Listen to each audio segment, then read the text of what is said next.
Seul Dieu connaît la fin. En effet, le prophète paix sur lui nous dit qu'il n'est pas plus connaisseur sur la question que le questionneur, qui était Jibril sur lui la paix, venu enseigner au peuple. Un bédouin vint aussi demander au prophète paix sur lui à quand la fin. Le prophète de lui répondre: et qu'as-tu préparé pour sa venue?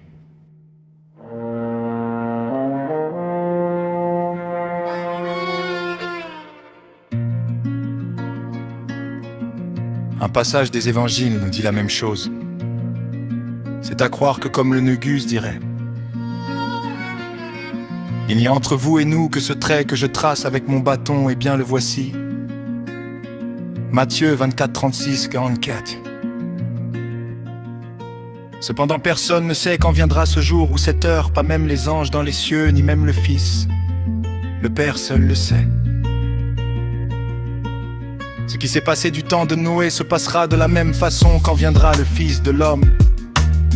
En effet, à cette époque, avant la grande inondation, les gens mangeaient et buvaient, se mariaient ou donnaient leurs filles en mariage, jusqu'au jour où Noé entra dans l'arche.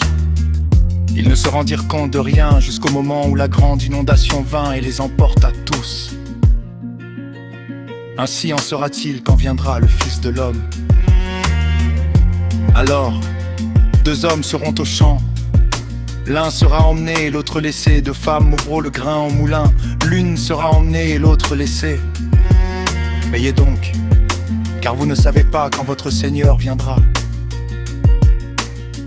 Comprenez bien ceci. Si le maître de la maison savait à quel moment de la nuit le voleur doit venir, il resterait éveillé et ne le laisserait pas pénétrer dans sa maison. C'est pourquoi, tenez-vous prêts, vous aussi, car le Fils de l'homme viendra à l'heure que vous ne pensez pas. Tout cela me fait penser à un passage du Coran où il est question d'une situation très identique à ce monde où l'on vit aujourd'hui et qui est une actualité flagrante. Le voici. Coran 11, 53, 60.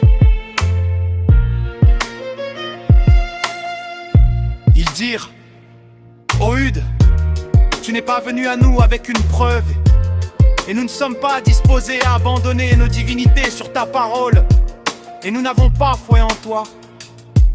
Nous dirons plutôt qu'une de nos divinités t'a affligé d'un mal. Il dit: je prends Allah à témoin, et vous aussi soyez témoins qu'en vérité je désavoue ce que vous assistez. En dehors de lui rusez donc tous contre moi et ne me donnez pas de répit. Je place ma confiance en Allah, mon Seigneur et le vôtre. Il n'y a pas d'être vivant qu'il ne tient même par son toupet, mon Seigneur. Certes, et sur un toit, Seigneur. Si vous vous détonnez, voilà que je vous ai transmis ce que j'étais chargé de vous faire parvenir. Et mon Seigneur vous replacera par un autre peuple, sans que vous ne lui nuisiez en rien. Car mon Seigneur est gardien par excellence sur toute chose. Et quand vint notre ordre, et sauvâmes par une miséricorde de notre part Hude et ceux qui avec lui avaient cru, et nous les sauvâmes d'un terrible châtiment. Voleurs des Atis avaient nié les signes de leur Seigneur, désobéi à ses messagers et suivi le commandement de tout tyran entêté. Ils furent poursuivis ici-bas d'une malédiction, ainsi qu'au jour de la résurrection. En vérité, les ânes n'ont pas cru en leur Seigneur. Que s'éloignent les ânes de Hude. Comprendront qui comprennent.